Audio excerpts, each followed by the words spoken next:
Hey guys, Ryan over here at Orvis Arlington, here to talk to you about the Shad Run this year. One of our favorite times of year here at the store and just in the area in general is the Shad Run, which happens annually.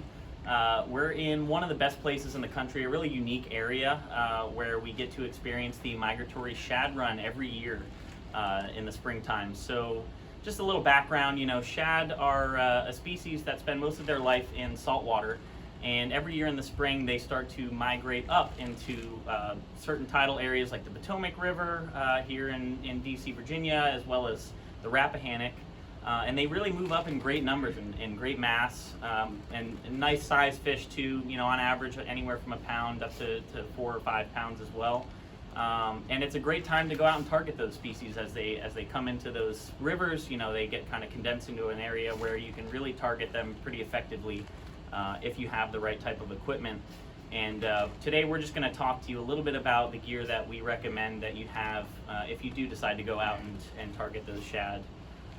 As far as rods, we recommend anywhere from a 6 to an 8 weight rod. 7 and 8 is kind of the sweet spot.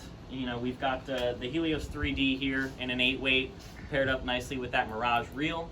That's kind of our favorite combo right now. And as far as lines too, you're going to want something that's going to get those flies down pretty deep.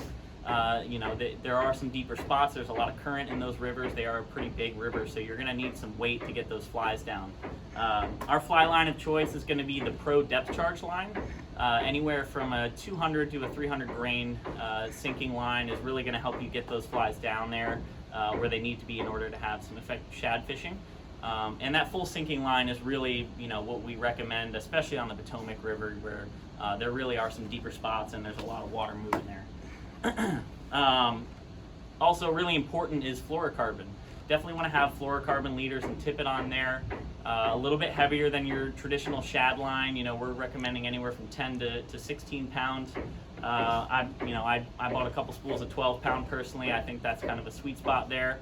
And that fluorocarbon is really going to help you get your flies down as well and provide some nice strength on some of those bigger fish.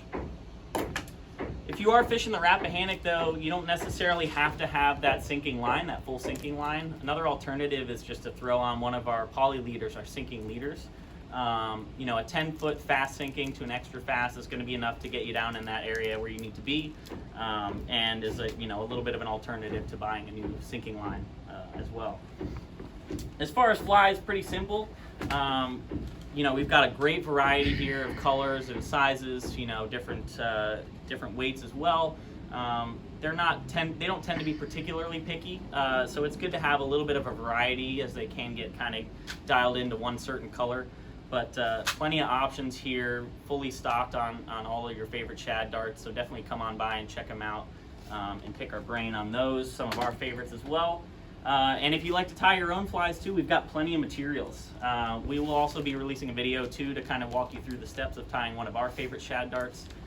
We've got plenty of materials here, from hooks, chenille, estaz, all that fun stuff to tie up your own shad darts. Nice little added touch there. We also still have our Fly Fishing 101 class live. Feel free to come into the store and sign up. You can also just check out our website, orvis.com/Arlington. Sign up for the class, learn some of the basics of how to cast, how to get your gear ready to go. And you can also sign up for a one-on-one appointment with us too, where you come in for an hour. It's just us and you. You can ask us any questions you want, whether it's how to cast, more questions on some of the gear, but you get a nice hour to really kind of get some personal questions answered and figure out what you need to get out there and be successful. So definitely come on by and pick our brains, come get some gear and go out and catch some shad.